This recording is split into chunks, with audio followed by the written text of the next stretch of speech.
Be sure to like, comment, and subscribe for more amazing HFY stories. Hit the bell icon to get notified about our latest uploads.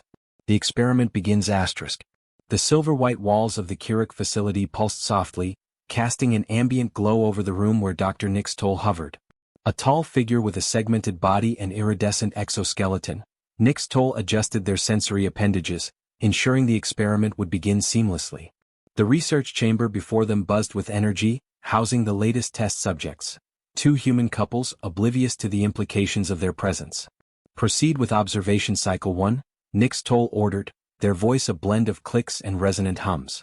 In the chamber below, the humans stirred, awakening in what seemed to be a rustic cabin nestled amidst an artificially constructed forest. This wasn't Earth, of course. Every leaf, every chirping bird, was an intricate simulation designed by the Keurig to put their subjects at ease. Where are we?" asked Clara, a dark-haired journalist with a sharp wit. She clutched her partner Sam's arm, her voice tight with unease. "I don't know," Sam murmured, scanning their surroundings. His military training kicked in as he instinctively checked for exits. "Last thing I remember was that bright light." "Now," he gestured to the idyllic cabin. "This looks like a vacation ad, but something's off." Across the room, another couple, Priya and Aaron, exchanged similar glances of suspicion. Priya, a biologist, was already scrutinizing the fine details of the environment. "This can't be real," she said, tapping the wood-paneled wall. "The texture's perfect, but it's manufactured. Look at how the sunlight filters through the windows. It's too uniform." From the hidden observation room, Nix Toll and their team monitored every word, every subtle movement. "Fascinating," murmured Vradhan, Nix Toll's junior researcher. "The humans detect artificiality so quickly. Their cognitive patterns must be sharper than the Savanith or even the Zorlan species." "They have the potential," Nix Toll agreed, "but the real question lies in their emotional depth." "Begin phase 2, introduce the bonding catalysts." Back in the cabin, the humans jolted as soft music began to play, a hauntingly familiar melody that stirred something deep within each of them. It wasn't just any song, it was personalized to evoke memories of pivotal emotional moments. For Sam, it was the lullaby his mother used to hum. For Priya, it was the melody played during her university graduation. Clara blinked rapidly as tears welled in her eyes. That's impossible. How do they know?" "I don't like this," Aaron said, his voice firm. "Whoever's behind this, they're messing with our heads. We need to figure out where we are and why." Unbeknownst to the humans, the Keurig had selected these melodies with surgical precision, aiming to spark emotional vulnerability and connection. The researchers observed with anticipation, noting how the humans instinctively reached out to one another for comfort. Nix Toll tapped a control panel, bringing up a holographic projection of the humans' neural activity. Their emotional centers are already hyperactive. Such rapid bonding is unheard of in most species during artificial scenarios. How peculiar. As night fell, the humans gathered around a simulated campfire outside, the stars above glittering in a breathtakingly orchestrated display. Despite their unease, they began to share stories about their lives, their dreams, their fears. It was as if the environment compelled them to connect more deeply. Priya leaned forward, her face illuminated by the flickering light. "What if this isn't just an abduction? What if we're part of some kind of experiment? I mean, think about it, none of this feels hostile. It's like they're studying us." Sam frowned. "Studying what, though? We're just normal people." Aaron shook his head. "Maybe that's the point. We're relatable, average. Easy to analyze." Clara smirked, despite herself. "Speak for yourself." "I'm pretty extraordinary." Laughter rippled through the group, easing the tension momentarily. Yet the underlying question remained: why had they been chosen and what did their captors hope to learn? From their vantage point, Nix Toll and Vradhan exchanged glances. "Their humor is remarkable," Vradhan remarked.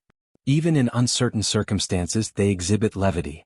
It's a coping mechanism we've rarely observed in other species." "It's more than that," Nix Toll replied, their multifaceted eyes narrowing. "They form bonds through shared vulnerability and mutual support. It's inefficient yet profound. Continue the simulation. Let us see how deeply these connections can develop."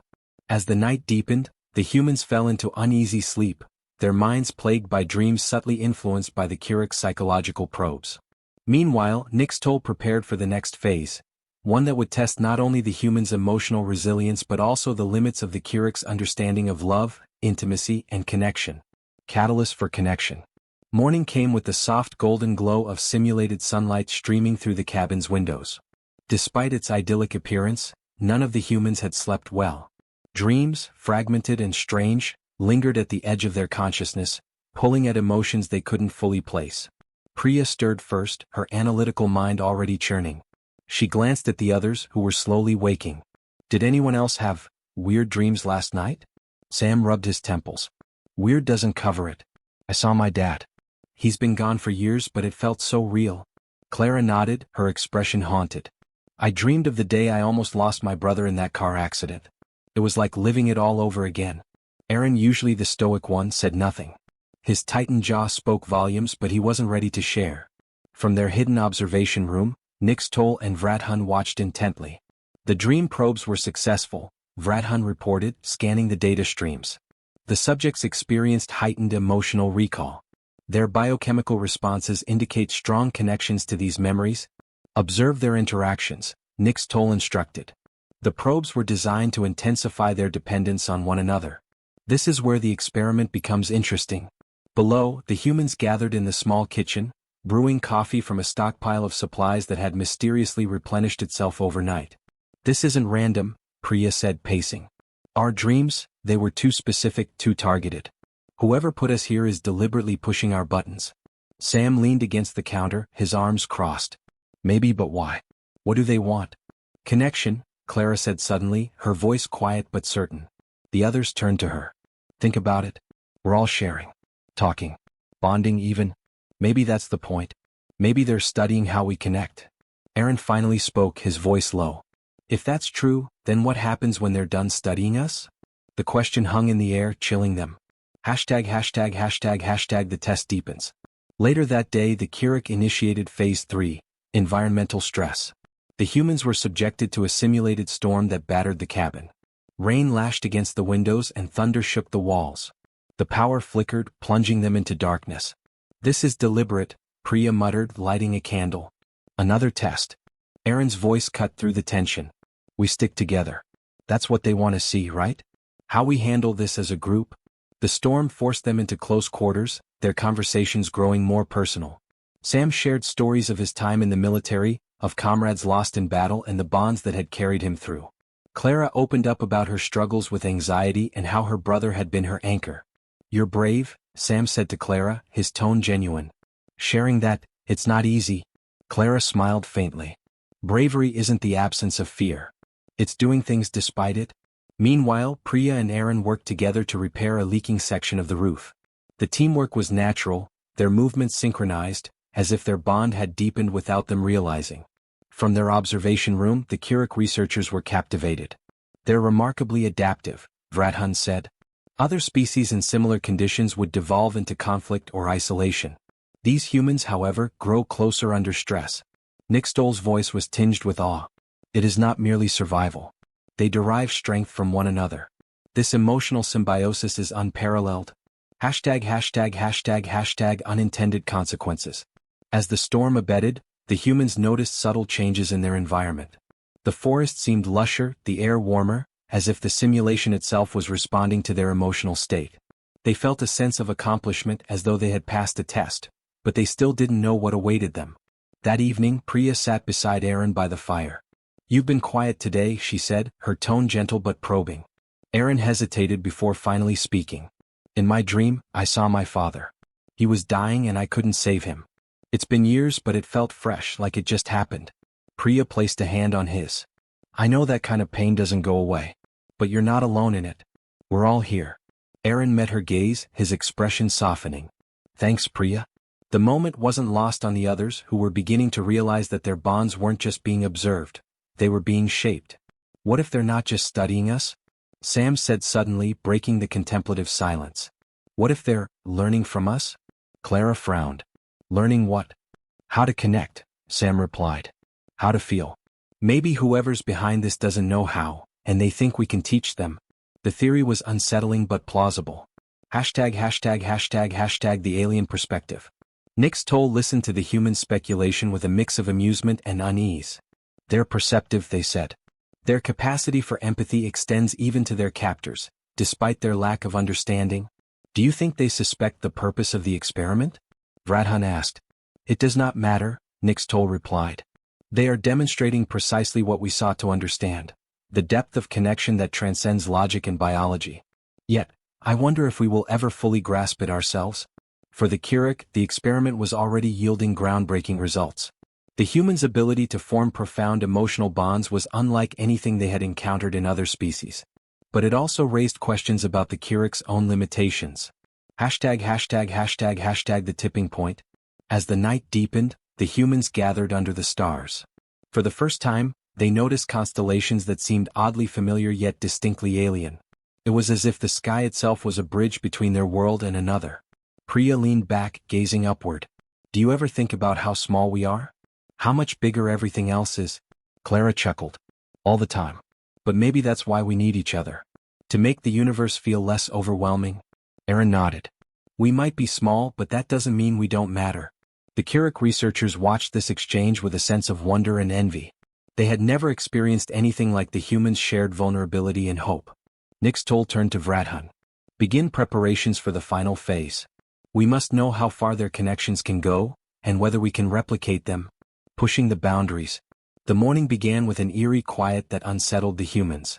The cabin's usual hum of life, the soft chirping of simulated birds, the rustling leaves in the fabricated breeze, was conspicuously absent. Instead, there was a stillness that set everyone on edge. Sam, always vigilant, was the first to voice his concern. Something's changed. I don't trust this silence. Clara joined him near the window, peering out at the unnaturally perfect forest. It's like the whole world's holding its breath. Whatever's coming, it's not going to be good. Aaron and Priya emerged from the kitchen, their expressions tense. There's no more food, Priya announced. The supplies are gone. Aaron added grimly, and the water isn't running. Stress test, Priya concluded. They're escalating the experiment. They want to see how we react under scarcity. Scarcity breeds conflict, Sam said. They're hoping we'll turn on each other. Clara squared her shoulders. Then we don't give them what they want. Hours passed and the humans' patience began to wear thin. Without food or water, tempers flared. This is ridiculous, Aaron muttered, pacing the cabin. We're just sitting here waiting for them to push us to our breaking point. We need to do something. Like what? Clara snapped. Break down the walls? Fight invisible captors? Be my guest. Enough. Sam barked, his voice sharp. Arguing won't solve anything. Priya stepped between them, her tone measured. Sam's right. We need to conserve our energy and stay focused. Let's search the area.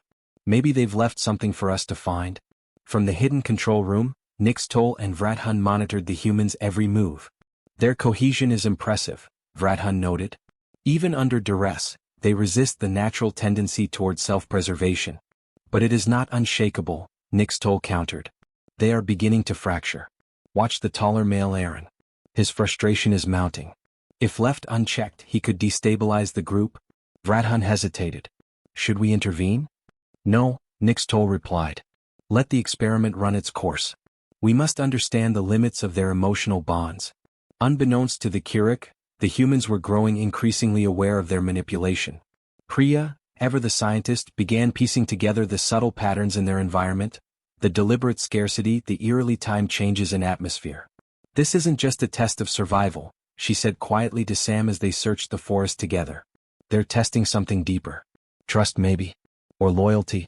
While searching near the edge of the forest, Clara stumbled upon a small, hidden compartment embedded in the ground. Inside, she found a sealed container of water and a few ration bars. Guys.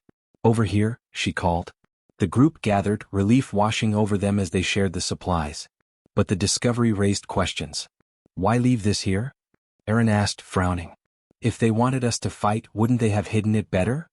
They're testing our choices, Priya guessed. Do we share equally? Or fight over it? They're watching how we handle this. But the Kirik weren't finished.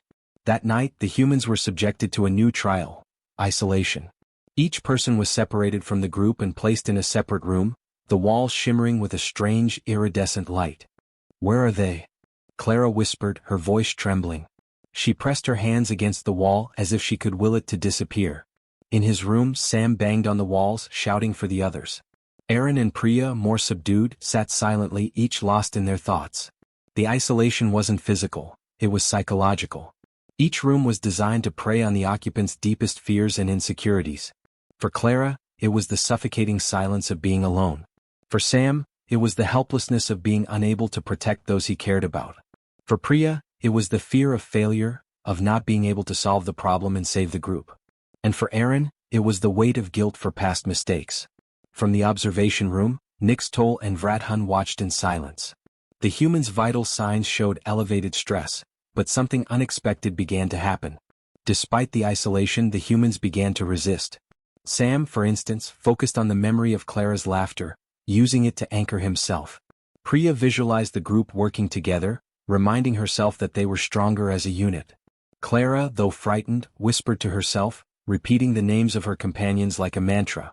Aaron, however, was the first to break through. Driven by a fierce determination, he found a weak point in the shimmering walls, a small panel with a faint glow. With a surge of adrenaline, he pried it open, revealing a series of alien circuits. "I don't care who's watching," he growled. "I'm getting us out of here." Using his wits and brute force, Aaron managed to disrupt the system, causing the walls to flicker and fade. One by one, the humans were freed, rushing to embrace each other with a relief so palpable it brought tears to their eyes. Nixtol leaned back, their segmented body quivering with a mixture of awe and uncertainty. "They have surpassed every expectation," they said. Vrathan hesitated before responding. "What do we do now? The experiment is complete, but I fear we have learned more than we can understand." Nixtol's multifaceted eyes fixed on the humans, who were huddled together in the center of the room, their bond stronger than ever. "We proceed to the final phase. Release them into the integration chamber." "The integration chamber?" Vrathan repeated, surprised. "Yes," Nixtol said. "It is time to see if their bonds can truly withstand the ultimate test. Understanding us?" The integration chamber. The walls around the humans shimmered and dissolved, revealing a massive chamber unlike anything they had seen before. The space was vast, with walls that pulsed faintly with a bioluminescent glow. Strange structures, organic yet mechanical, jutted from the ground and ceiling, humming with alien energy. "What the hell is this place?" Aaron asked, his voice low but tense. "It's not just a room," Priya murmured, her scientific curiosity warring with her fear. "It's alive." The floor beneath them shifted subtly as if responding to their presence.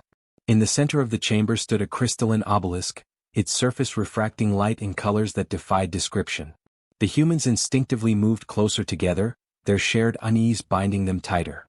A voice resonated through the chamber, not in sound but directly in their minds. "You have proven resilient, adaptive, connected. Now you must understand."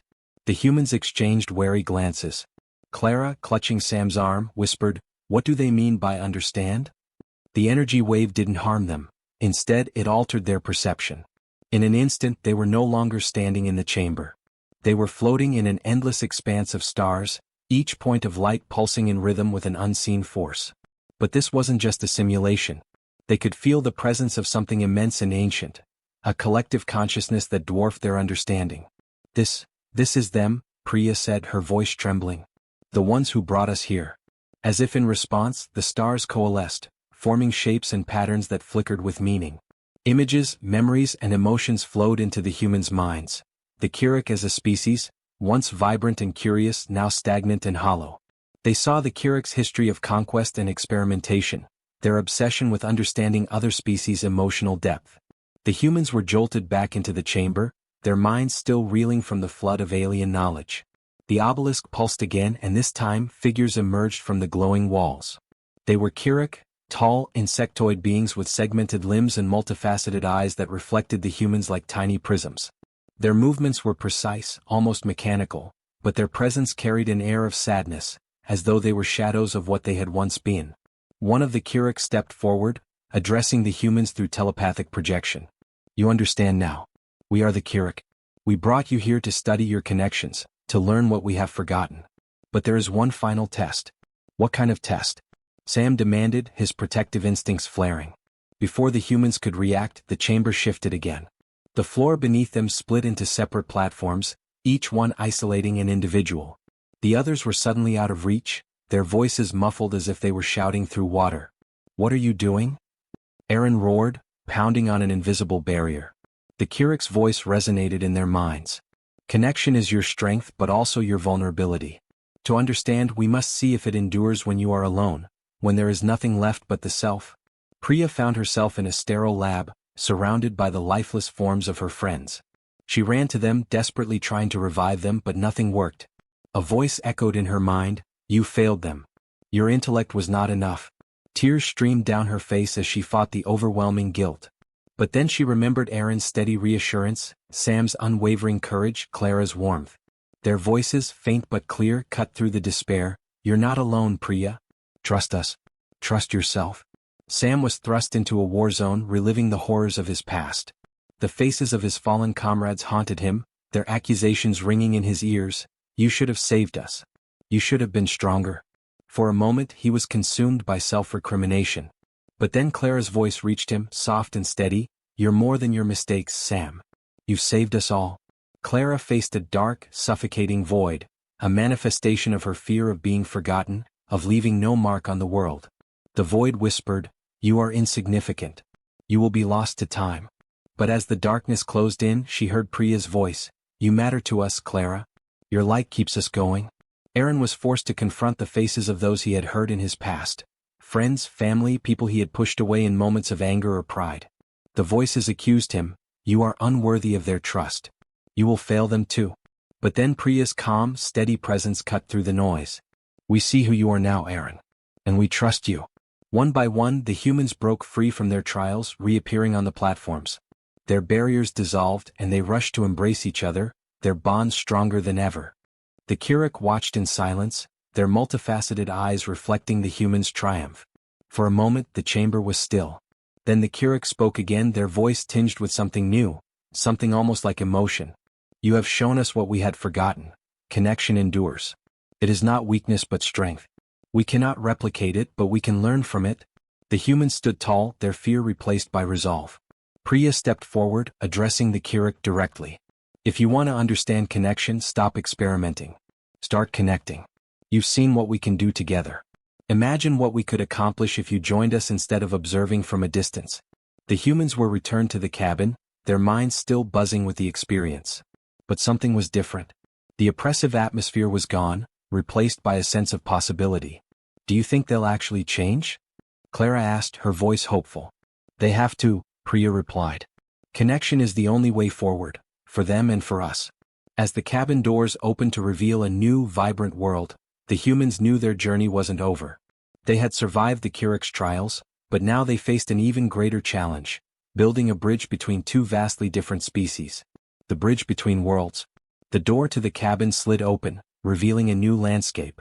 The air was heavy with the scent of unfamiliar flora, thick with the promise of something untouched. The humans stood at the threshold, their hearts pounding with the weight of what lay ahead. No longer just survivors of a cruel experiment, they were now emissaries, carrying the fragile hope that their connection could bridge the gap between their kind and the Kirik. The world before them wasn't what they had expected. It was not the barren, lifeless planet they had been told to expect.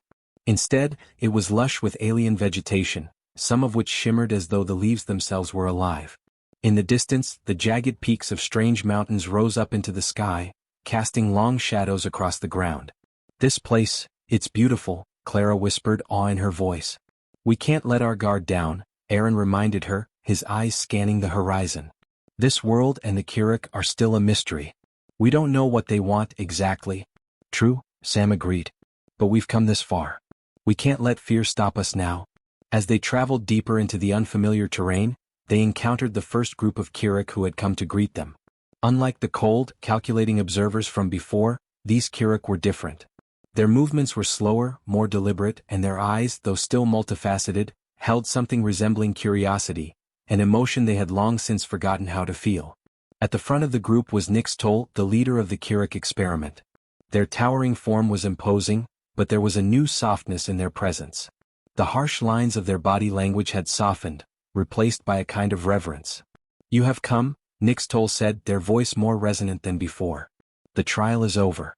You are no longer prisoners but partners. We wish to understand what it means to truly connect." Priya took a step forward, her curiosity overcoming any lingering wariness. "You understand connection now?" she asked, her voice tentative. "After everything you've done to us?" Nix Toll's multifaceted eyes blinked slowly, the gesture almost human. We have seen what connection can do. You succeeded where we have failed. You feel in ways that we cannot. And now we must ask, can we too learn to feel as you do? The humans exchanged looks, uncertainty hanging in the air. This was the turning point. It was one thing to survive the Kirik's trials, but it was another to consider that they might be asked to teach their captors how to connect, how to feel. I'm not sure how to teach that, Clara said quietly. Connection isn't something you can explain, it's something you live. That's true, Aaron added. But we can show you. Maybe not in words but in actions. It's what we did to survive, to stay together. In the days that followed, the humans found themselves in the unexpected position of mentors. The Kirik, while physically imposing, were surprisingly receptive to the humans' methods of connection. At first, the humans struggled to teach the Kirik the subtleties of trust, loyalty, and empathy. The Kirik's minds, once cold and analytical, were a blank slate in terms of emotional understanding. They began with simple exercises, sharing stories the way humans had always done. The humans told their own histories, tales of hardship, triumph, and loss. Each one opened a door to their soul, a small act of vulnerability. For the Kirik, these stories were confounding. They had no concept of vulnerability, only data and logic. Yet, as the days wore on, they began to ask questions, probing deeper into the nature of these emotional experiences. What is it like to grieve? Vrathan asked one evening as they sat around a fire, the flickering flames casting shadows over their faces. Sam thought for a moment before answering. Grief is like a heavy weight. It feels like it's always with you, but you learn how to carry it. Over time, it becomes part of you. The Kirik seemed to contemplate this for a long time, their segmented limbs shifting uncomfortably as though processing the weight of the answer. Do you forget the ones you mourn? Vrathan pressed. No, Priya said gently. You never forget. But you learn how to live with it. And eventually you find a way to honor them. Nixtol, who had been listening intently, finally spoke.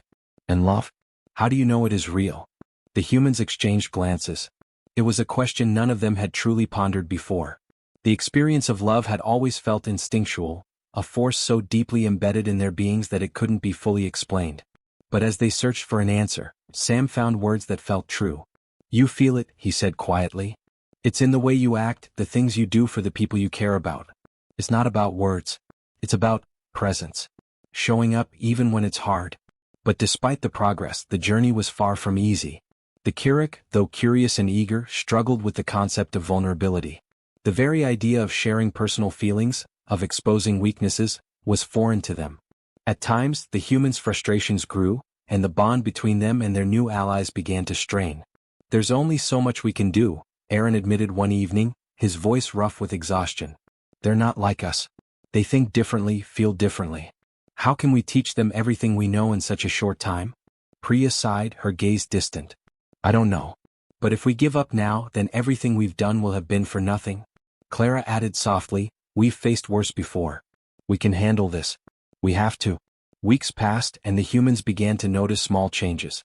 The Kirik no longer stood apart, aloof and cold. They began to mimic the humans' gestures, their laughter no longer mechanical but genuine, even if still awkward. The once sterile and rigid beings were evolving, their society shifting in ways they had never anticipated. Then one day Nixtol approached the humans, their usually stoic face softened with something approaching gratitude. We have learned, Nixtol said, their voice reverberating with emotion. You were right. It is not enough to observe. Connection is something you must live. We can no longer remain passive. The humans looked at each other, astonished. You understand? Priya asked, her voice tight with disbelief. Yes, Nixtol replied. We are no longer observers. We will join you in this bond. Together we will explore what it means to truly live. Unity in division. The day after Nixtol's declaration, the humans awoke to a new reality. The Kirik, once distant and inscrutable, were now their allies, their students. The world around them seemed brighter, full of potential. The tension that had hung over them for so long was gone, replaced by a shared sense of purpose. The humans and the Kirik spent the next few days together, learning from each other in ways that went far beyond just emotional connection. The Kirik, who had once viewed their own race as superior, were now humbled by the vulnerability the humans had shown them. They asked questions, sometimes awkwardly, sometimes with a sense of urgency, but always with a newfound respect. I thought emotion was something we could measure, quantify, Vrathan remarked one afternoon, standing in front of a towering bioluminescent plant. But your feelings, they're not something you can see or touch. They just are. Exactly, Sam replied. It's not about control or logic. It's about allowing yourself to feel, to be open to the world around you. As days passed, the Keurig began to exhibit signs of deeper emotional growth. They could laugh now, though it was still strange, hesitant, and almost mechanical, but it was real. They began to touch each other, making gestures of connection, something that had once been alien to them. However, even as the Keurig grew, there were still doubts among the humans. They had witnessed the Keurig's emotional awakening firsthand, but could this change be sustained?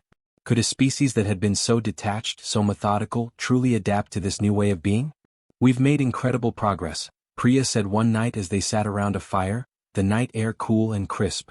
But I still feel like we're walking on a knife's edge. One wrong move, one misstep, and it could all fall apart. Aaron, who had been quiet up until now, nodded. I agree. There's a lot riding on this and we don't know everything about the Keurig. We can't afford to let our guard down. Clara leaned in, her brow furrowed. But what's the alternative? Do we just walk away, leave them to their own devices? No, Sam interjected firmly. I think we have to keep pushing forward, but we also need to be careful. These kinds of changes take time and we can't rush it. Nix Toll, who had been listening from a distance, approached them. You're right. Change is slow. But we wish to move forward.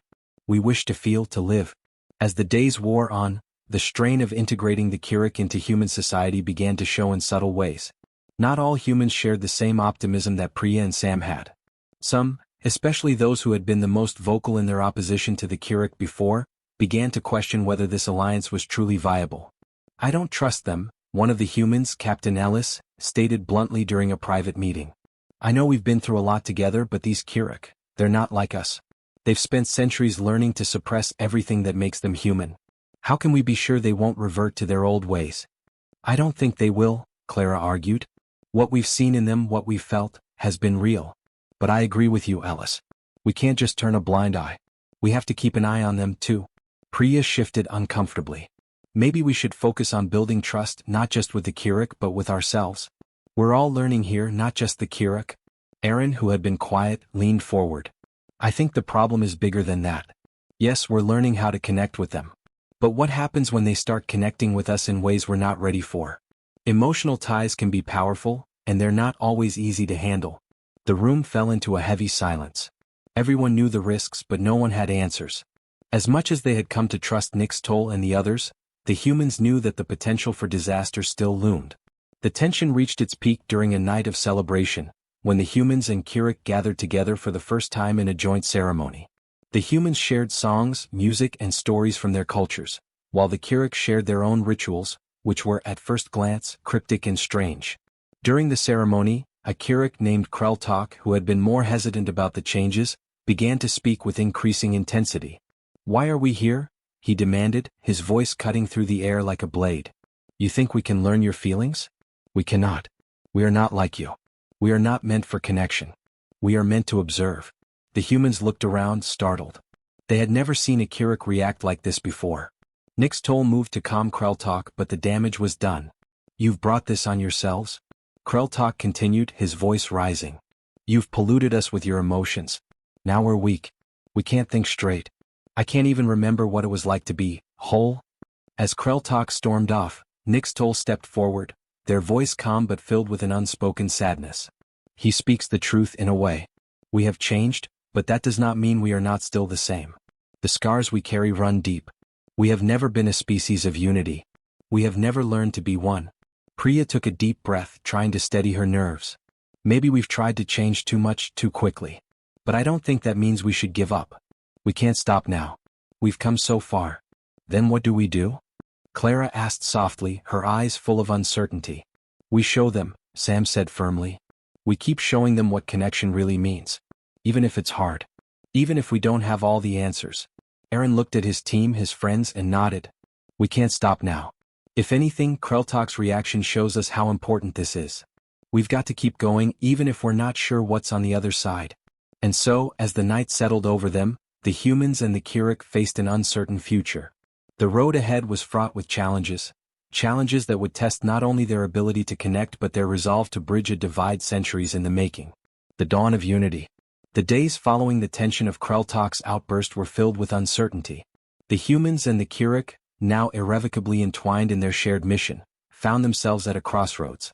On one side was progress, the emotional awakening of a race that had once known nothing but cold logic. On the other was fear, the fear of what could happen if they pushed too far too quickly. It took several days before Kreltok returned to the group. He was not alone. Vradhan, Nixtol, and a few others accompanied him. The atmosphere was tense, with many of the Kirik watching the humans with a wary, almost defensive air. The last few days had been spent in silence, their interactions cautious, filled with unspoken questions. Kreltok's eyes met Priya's as he stepped forward, his gaze softening with a mixture of shame and resolve. "I was wrong," he said. His voice quiet but filled with the weight of his admission. "I feared that you had corrupted us, that we had lost our identity. But what I see now, what I feel now, is different. I was broken and I blamed you for it. But in truth I was never truly whole." Priya's heart clenched, but she held his gaze. "We didn't mean to break you. We were trying to show you a different way, a way to live that's not just about survival but about feeling, connecting, truly existing." Kreltok nodded slowly, his segmented body twitching in a gesture that mimicked a human sigh. "I know now. We have not lived, not truly. We have only existed. But your feelings, your connections, they show me that there is something beyond that. Something more." The humans gathered around, sensing the shift in the air, the subtle change that marked a turning point. It was as if the walls that had once separated them from the Kirik were beginning to crumble, piece by piece. Nixtol, who had been silent up until now, stepped forward. "This is not an easy journey. We do not change as quickly as you do. We are not like you. But we are learning. And we want to continue. Together." As the days passed, the alliance between the humans and the Kirik began to take root in ways that neither side had expected. The Kirik embraced their newfound emotional complexity with caution but determination. They learned to express affection in their own ways, creating new customs, blending their own rituals with those of the humans. The once cold and calculating race had started to understand the subtleties of human emotion, to feel empathy, compassion, and love. But there were still challenges ahead. The Kirik had to reconcile the part of their species that clung to the old ways that prioritized logic and detachment. They had to learn how to integrate the emotional into their decision-making, to recognize that feelings were not a weakness but a strength. The humans had no answers for them. They could only offer their own experiences, their own truths. One evening, as the humans sat with the Kirik under the shimmering alien stars, Nixtol spoke with a clarity that stunned them all. "We have learned much from you. But I must ask, do you not fear what we might become? What if we lose ourselves in this feeling? What if we become as weak as you think we were?" The question was a hard one, and it reverberated in the silence between them. Sam looked at Priya, then back to Nixtol before speaking. I think you can't lose yourself in feeling, Nixtol. You don't have to lose your identity to feel. In fact, I think it makes you stronger. We're not saying you should stop being Kirik. We're saying that you can be Kirik and feel, without losing who you are. The two don't cancel each other out. The true test of their unity came when the alien world began to show signs of instability. The once vibrant landscape of the planet had started to shift. The once lush vegetation began to wither, and the air itself seemed to hum with a low, unsettling vibration. A tremor ran through the ground, and the humans and Kirik alike looked to the sky, where dark clouds began to gather in an ominous swirl. "We've never seen anything like this," Clara said, her voice tense. "This planet, it's changing. We believe it is the result of a tectonic event," Vradhan explained, his tone serious. "This planet's core is unstable. We must evacuate, immediately." The humans and the Kirik quickly mobilized, gathering their supplies, preparing to leave the area before the planet's instability led to a catastrophe. But as they began to depart, the ground shook again, this time with far more force. The sky seemed to crack open, and the distant mountains began to crumble, sending massive rockfalls tumbling toward them. It was a moment of crisis, and it was here that the true test of their bond would come. The humans and the Kirik worked side by side, using their combined knowledge and skills to navigate the chaos. They saved each other's lives in ways that were instinctive, automatic, born of the connection they had forged. Aaron found himself pulling Kreltok from the path of a falling rock, his hands shaking as he dragged the Kirik to safety. Sam worked with Vradhan to stabilize a damaged shuttle, while Priya and Clara guided the remaining Kirik to a safe location, urging them forward with calm authority. When the storm finally passed and the dust settled, the humans and Kirik stood together, surveying the damage. The planet had survived, but its stability was uncertain. They knew that their time here was limited, and that they would need to move on to find a new home. But in that moment, amid the ruins, something had changed. They had been tested, not by the dangers of the planet but by their own fears, their own uncertainties. And they had emerged stronger, united in a way neither side had imagined possible. "We did it," Priya said quietly, her voice full of awe. "We did," Sam replied, his eyes reflecting the same wonder. Nixtol stepped forward, their voice steady. "We have learned what it means to live, to feel, to connect. And we will not forget what we have shared." The humans and Kirik looked at each other, the bonds they had formed undeniable, unbreakable. They were no longer just survivors, no longer just strangers on an alien world. They were something more, a new people forged from the fire of trial and connection. The ground trembled as the last of the aftershocks passed, the final rumblings of a planet that was struggling to hold itself together. For a brief moment there was silence. The chaotic energy of the last few hours had burned itself out, leaving a heavy stillness in its wake. The humans and the Kirik stood on the planet's scarred surface, their faces smeared with dust, their hearts still pounding from the near catastrophe they had just survived. "We're alive," Priya said, her voice hoarse, but there was a relief in her tone that couldn't be mistaken. "We're all alive." Sam looked around at the group, feeling the weight of what they had just accomplished. The dust settled around them, but the emotional storm they had weathered was still fresh, lingering in their minds. They had proven something to themselves, something far more valuable than they had ever expected. "We are stronger together," Aaron said, his voice firm with conviction. He wiped a streak of dirt from his forehead, his gaze meeting the eyes of every human and Kirik standing nearby. What we just did, it wasn't just about survival. It was about living. And that's something we've learned from each other." Nixtol, their antennae flickering in the dim light of the early morning, stepped forward, eyes gleaming with newfound understanding. "Yes," they said slowly, we have learned that connection, not detachment, is what keeps us whole. We are no longer alone in this vast universe. The past no longer binds us in silence. This asterisk is what it means to live." The Kirik around them seemed to resonate with those words. In their expressions, once devoid of emotion, there was now an unmistakable spark, a glimmer of hope, of purpose. It was as if, in this trial, they had finally shed their past like an old skin, emerging into something more vibrant, more alive. But despite the triumph they shared, there was still the looming question: what next? The planet, with its instability, could no longer be their home. The once fertile soil and rich atmosphere were now in disarray. The tension in the air was palpable as though the world itself was warning them, "You must leave or you will perish." "We can't stay here," Kreltok said, his voice no longer filled with anger or uncertainty. There was an odd serenity to his words now. "The land is dying. We need to leave, together." Priya nodded solemnly, her mind already moving toward the logistics of their escape. The shuttle they had worked on together earlier was their only way off the planet, but it was damaged in the tremors. There was no time to repair it. They had to move fast.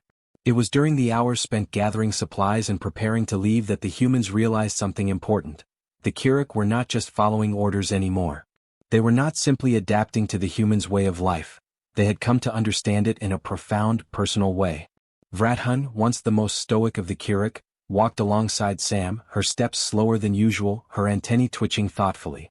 "We have been afraid of feeling," she admitted quietly.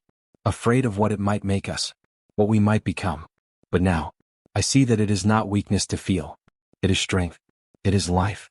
Sam smiled softly. "You're right. I think for a while we were all afraid of change. But change is what makes us stronger."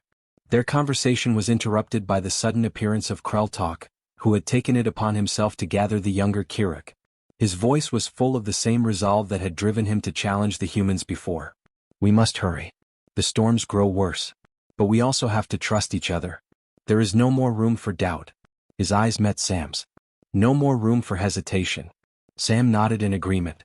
"We're all in this together now. Whatever happens, we do this as one." The shuttle, though damaged, was functional enough to carry them out of the planet's dangerous atmosphere. As they ascended into the sky, the chaos of the planet below them growing ever smaller, the humans and Kirik sat side by side, an unspoken understanding between them. "Where do we go now?" Clara asked as she gazed out the shuttle's viewport, her voice filled with uncertainty. "There is an alliance of planets," Nixtol said, their voice soft but resolute. "A place where we can begin again. A place where we can continue to learn and grow. but it will require effort from both of us. Will not be easy. But if we are united, we can do this. Together. The humans nodded, their thoughts in sync. Their minds were filled with questions about the future. What awaited them in this new world, what challenges lay ahead. But there was no fear now. There was no hesitation. There was only certainty in the belief that the bond they had forged was unbreakable. They had created something new, something greater than the sum of its parts. And as the stars stretched out before them, their shuttle carrying them toward a new chapter of their existence, they realized that they had done more than just survive. They had transcended. They had evolved into something that no single species, no single culture, could have achieved on its own. As the shuttle passed through the turbulent layers of atmosphere and into the cold emptiness of space, the crew sat in quiet contemplation, the weight of their journey pressing upon them. There were no words for what they had accomplished, no simple explanation that could fully capture the significance of what had happened. They were not just survivors of a broken world. They were the pioneers of something greater. They had reached the edge of the unknown and emerged with something that would change the course of history. This concludes the extended final part of the HFY story. The journey of the humans and the Kirik has come to a powerful conclusion, symbolizing the strength of unity and the transformative power of emotional connection. If you'd like to explore any other themes or stories, feel free to let me know. The end. Thanks for watching, everyone. If you enjoyed this video, don't forget to like, comment, and subscribe for more exciting HFY stories. Your support means the world to us. And make sure to tap the bell icon so you never miss an update. Stay tuned for our next adventure, and until then, keep exploring the stars. See you in the next video.